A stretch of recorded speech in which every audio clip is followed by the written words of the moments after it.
Namaskar and welcome back to the channel. So we are back to discuss clinical examination of the nervous system, जिसमें हम basic concepts ख़त्म करके clinical examination पे पहुंच चुके हैं और जिसमें मेंटल फंक्शंस हम कवर कर चुके हैं, अपीयरेंस, बिहेवियर एंड कम्युनिकेशन हम कवर कर चुके हैं।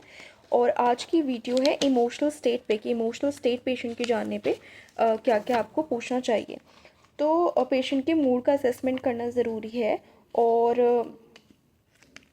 आपको मतलब ऐसा रफ गाइड ही सोचना है कि कंसिडर करना है कि आपके कैसे रिएक्शंस होंगे, कि आपको सैड लगेगा, चीयरफुल लगेगा या कैसा लग रहा है आपको पेशेंट से बात करने के बाद। ये देखना है कि कोई जनरल इम्प्रेशन है हैप्पीनेस, डिस्ट्रेस या डिप्रेशन का पेशेंट के ऊपर, पेशेंट लाइफ एंजॉय कर पा रहा है या नहीं, या फिर पेशेंट जो है फेड अप फील कर रहा है अपनी लाइफ से, even perhaps to the extent that there is a risk of suicide. ऐसा कुछ आपको देखने को मिल रहा है क्या। उसके बाद आपको देखना है कि जो does the play of facial features suggest pre occupation with a private world, मतलब कि वो अपने में खोया हुआ है, मतलब सुन तो रहा है, ऐसा लग रहा है आपकी बात सुन रहा है या नहीं, मतलब लेकिन अपने में खोया हुआ, ज़बरदस्ती का जवाब दे रहा है फोर्स करने पे। उसके बाद देखना है कि क्या जो पेशेंट है वो परप्लेक्स्ड है eight their own mental state. अब जो पेशेंट हो सकता है कि खुद ही मतलब अंडरस्टैंड नहीं कर पा रहा हो अपनी मेंटल स्टेट को, कंफ्यूज्ड हो, वो सोच रहा हो कि मतलब भ्रमित हो किसी चीज़ में या किम कर्तव्य विमूढ़ की स्थिति में हो। ये देखना है कि क्या ऐसा पेशेंट के साथ है इस वक्त।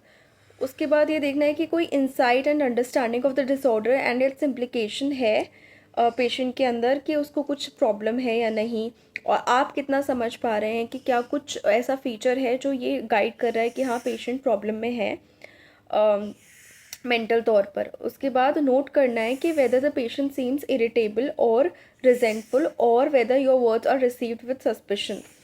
अब जो पेशेंट को आप क्वेश्चन कर रहे हैं, जब वो जवाब दे रहा है तो पूरा आपके ऊपर कॉन्फिडेंस रख के जवाब दे रहा है या आपको ही डाउट कर रहा है, इरिटेट हो रहा है आपके सवालों से या रिजेंटफुल हो रहा है, जवाब देना नहीं चाहता, बहुत लिमिट में जवाब दे रहा है और आप मतलब वो आपको ही डाउट कर रहा है कि आप ऐसे क्वेश्चंस पूछ ही क्यों रहे हैं या आपको देखना नहीं आता, कुछ ऐसा हो रहा है क्या।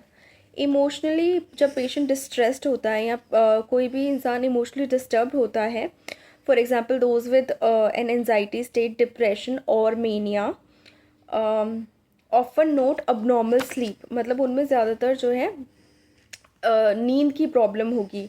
और मेनिया भी बेसिकली एक तरीके का सीरियस मेंटल इलनेस है that may cause somebody to be very excited और वायलेंट।